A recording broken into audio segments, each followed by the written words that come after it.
Hello दोस्तों, नमस्कार। लीजिए आप आज आपके समक्ष जो है प्रश्न नंबर 3.3 का जो है छठवां क्वेश्चन लेके आए हैं। छठवां क्वेश्चन बोलता है कि 5 वर्ष बाद जैकब की आयु उसके पुत्र की आयु से 3 गुनी हो जाएगी। 5 वर्ष पूर्व जैकब की आयु उसके पुत्र की आयु की 7 गुनी थी, तो उनकी वर्तमान आयु क्या होगी, अपने को ज्ञात करना है। ठीक है, ये जो है एग्जाम की दृष्टि से बहुत इंपॉर्टेंट लगता है। 4 नंबर का क्वेश्चन आता है बच्चों लोग। ठीक है, ये जो है तीसरी यूनिट से जो है 4 नंबर क्वेश्चन में जो है ऐसे ही क्वेश्चन आपको थ्योरेटिकल क्वेश्चन पूछा जाता है, जिसको अपन बनाना होता है। ठीक है, बोलता है कि 5 वर्ष बाद, ठीक है, देखिए क्या होता है कि मैंने पूछा आपको कि बाद वर्ड और ये जो है मैं आपको तो यहाँ पे ये बाद और एक वर्ड होता है पश्चात। ये होता है बेटा बाद वर्ड होता है, एक पश्चात होता है, दोनों ही क्या होता है एक ही वर्ड होता है। ठीक है, इसके पश्चात जो है पूर्व, क्या है पूर्व होता है और एक पहले वर्ड होता है, दोनों ही एक ही वर्ड होता है। ठीक है, मैंने बोला कि मेरी वर्तमान आयु, क्या चलो मेरी वर्तमान आयु मान लो अभी क्या है 25 वर्ष है। क्या चलो 25 वर्ष है। मैंने बोला कि 5 वर्ष पूर्व, क्या चो 5 वर्ष पूर्व, क्या चो 5 वर्ष पूर्व। एक मिनट उनका सीक्वेंस थोड़ा चेंज कर देता हूं मैं, इधर उसको मैंने क्या बोला कि पूर्व एक वर्ड है और पहले एक वर्ड है। पहले बोलो या पूर्व बोलो, पहले बोलो या पूर्व बोलो, दोनों एक ही वर्ड होता है। ठीक है, चलो अब बेटा एक होता है बाद बोलो या फिर पश्चात बोलो, बाद बोलो या फिर पश्चात बोलो, दोनों एक ही वर्ड होता है। बाद और पश्चात एक ही वर्ड होता है। ठीक है, बोलता है कि 25, मैंने बोला कि मैं अभी जो है वर्तमान में, क्या चो वर्तमान में किसी भी बंदे की अपने को जो है बाद की आयु या पहले की आयु के बारे में डिस्कशन करना है, तो पहले तो अपने को वर्तमान आयु मालूम होना चाहिए। ठीक है, इसलिए मैं बोलता हूं कि मैंने बोला कि सर हमें अभी वर्तमान में मेरी आयु क्या है 25 वर्ष है। तो मैंने बोला 5 वर्ष पूर्व, 5 वर्ष पूर्व, 5 वर्ष पूर्व जैसा बोलता हूं तो आपके मन में फीलिंग आती है कि 25 में 5 वर्ष घटा दो तो 20 वर्ष आ जाएगी, जो कि 20 वर्ष जो है ये क्या है पूर्व की होगी, 5 वर्ष पूर्व की आयु।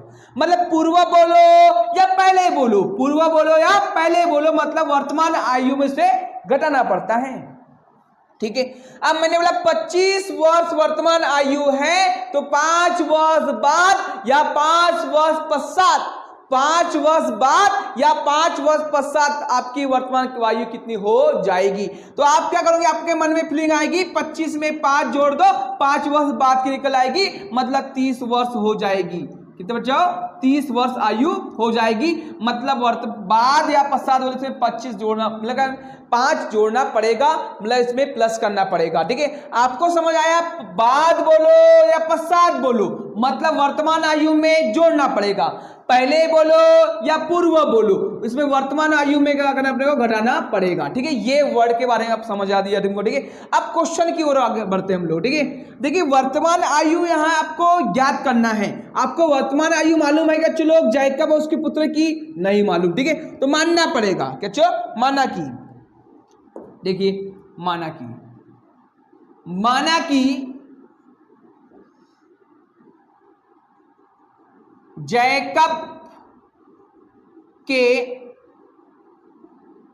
पुत्र की वर्तमान आयु x वर्ष है। कितने वर्ष बेटा, x वर्ष है, तथा ठीक है क्या है, जैकब के पुत्र की आयु को अपन ने क्या मान लिए, x वर्ष मान लिए। अब उसके जैकब की आयु क्या मान लेंगे, वर्तमान आयु मान लेंगे अपन लोग y मान लो, या आप जो है जैकब की वर्तमान आयु को मान लो, सॉरी रहने दो, उसको पहले अपन क्या मान लेते हैं, जैकब मान लेते हैं। ठीक है, सबसे पहले मान लो क्या वहां पे जैकब की वर्तमान आयु x वर्ष है तथा उसके पुत्र की वर्तमान आयु y वर्ष है। ये हमने क्या कर दिया, इसको मान लिए। क्या कर बच्चों हम लोग ने इसकी जो है जैकब की आयु जो हमने क्या मान लिए x वर्ष है।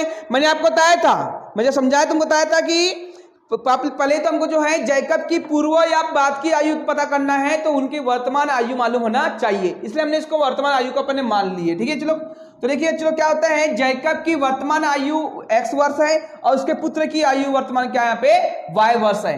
अब यहाँ पे शर्तें दी हुई है, क्या दिए यहाँ पे शर्तें दी हुई है। पहली शर्त क्या दिया हुआ है, 5 वर्ष बाद जैकब की आयु उसके पुत्र की आयु से 3 गुनी हो जाएगी, ये पहली शर्त है। अब दूसरी शर्त क्या होता है, 5 वर्ष पूर्व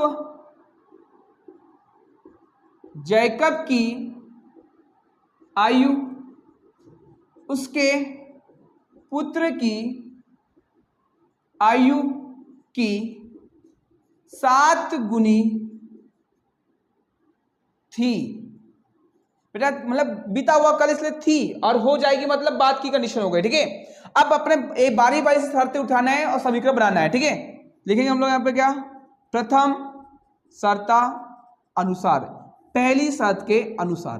पहली शर्त क्या दिया है, देखिए इसका समीकरण मैंने बताया था आपको कि थ्योरेटिकल क्वेश्चन से समीकरण बनाना सबसे महत्वपूर्ण चीज होती है। ठीक है, कैसे कन्वर्ट करते हैं एकदम कंसेप्ट देखिए भैया। ठीक है, क्या होता है कि मैंने बोला सर यहाँ पे कि ये रहा आपका जैकब, ये रहा आपका इसका पुत्र, जैकब का पुत्र।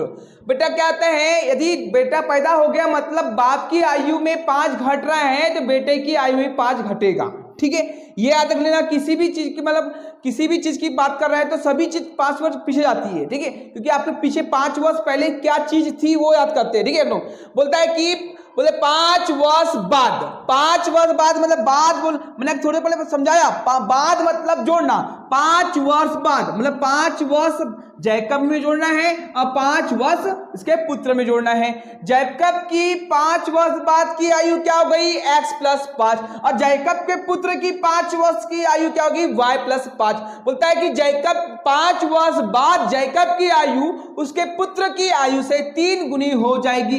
3 गुनी मतलब यदि जो है 5 वर्ष बाद की बात कर रहे हैं तो जैकब इतने का होगा, तो इसमें जो है पुत्र में 3 का मल्टीप्लाई करेंगे तब इसके बराबर हो जाएगी दोनों पुत्र और यहाँ पे पिता। ठीक है, तो अब इसका आगे सॉल्व करते हैं। चलो तो क्या होगा यहाँ पे x + 5 प्लस का मल्टीप्लाई प्लस में तो प्लस 3 1 का 3 y है तो y प्लस का मल्टीप्लाई प्लस में तो प्लस 3 5 कितना पे 15, चर राशि एक तरफ अचर राशि एक तरफ मतलब x ये चर राशि इसको पसंद करेंगे तो प्लस में जाके माइनस में 3 आ जाएगा।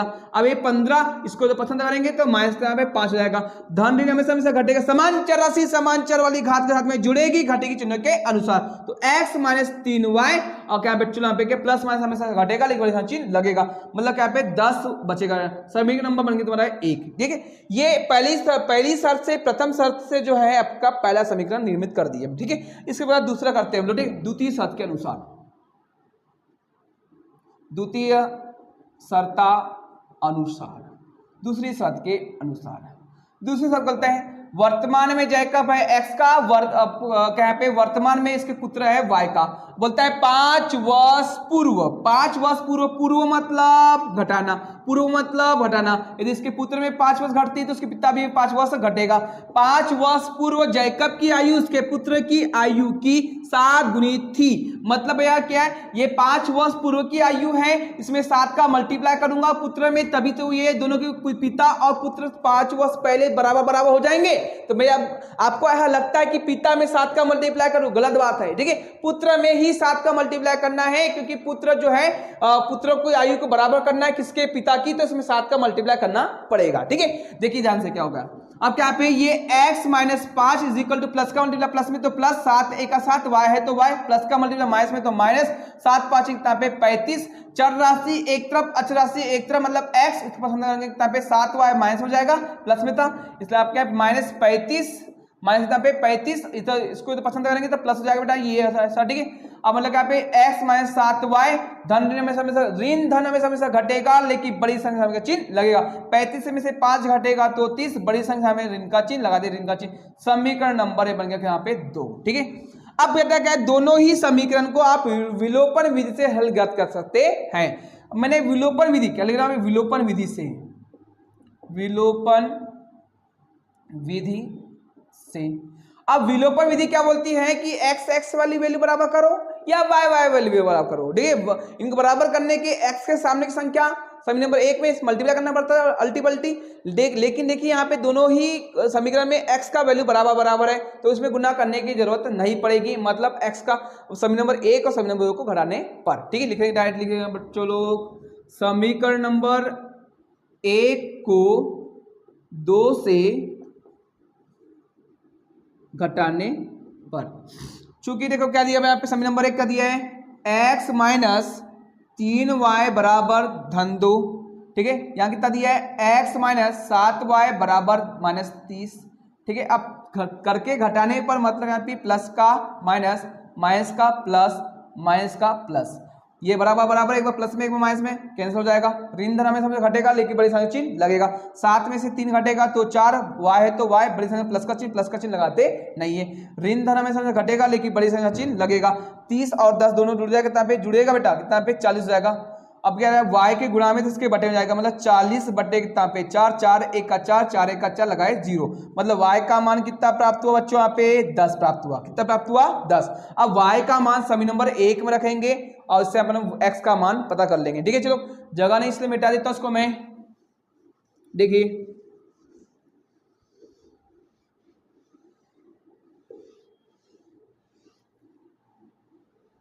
ठीक है चूंकि समीकरण नंबर 1 चूंकि लिखेंगे चलो क्या पे y का मान समीकरण नंबर 1 में रखने पर चूंकि समीकरण नंबर 1 क्या दिए बच्चों x माइनस 3y बराबर 10 इसीलिए x माइनस 3y के स्थान पे क्या रखना है अपने को 10 रखना है बराबर कितना पे 10 ठीक है बराबर कितना पे 10 ठीक है।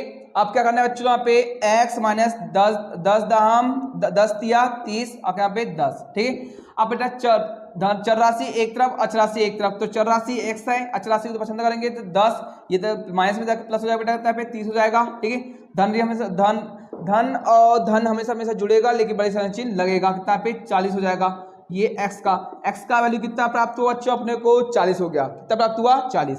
हमको वर्तमान आयु ज्ञात करना था हमने जैकब की वर्तमान आयु को क्या माने थे अपने 40 क्या x माने थे ठीक है। लिखेंगे अतः जैकब की वर्तमान आयु x बराबर 40 वर्ष एंड उसके पुत्र की वर्तमान आयु y बराबर 10 वर्ष होगी है क्या बेटा है। ये रहा आपका जो है प्रश्नावली 3.3 का 6वां नंबर सवाल का कंप्लीट सॉल्यूशन जो एग्जाम की दृष्टि से बहुत इंपॉर्टेंट है। इसलिए जो आप जो है इस क्वेश्चन को जो बारंबार जो है रिपीट करके देखें और जो है बेटा क्या चाहिए इसको प्रैक्टिस में रखिए क्वेश्चन को ठीक है। एग्जाम में बहुत क्वेश्चन आता है अला मैं देखा हूँ कि पंचवर्ष से जो है पिछले पंचवर्ष में लगातार एक दो साल के डिफरेंट में क्वेश्चन आते रहता है ठीक है। इसलिए जो है इस क्वेश्चन को एकदम ध्यान से देखें और समझे और प्रैक्टिस में रखे बच्चों ठीक है। मिलते बच्चे लोग नेक्स्ट क्वेश्चन के साथ में नेक्स्ट वीडियो में ठीक है। चलो धन्यवाद दोस्तों मिलते हैं।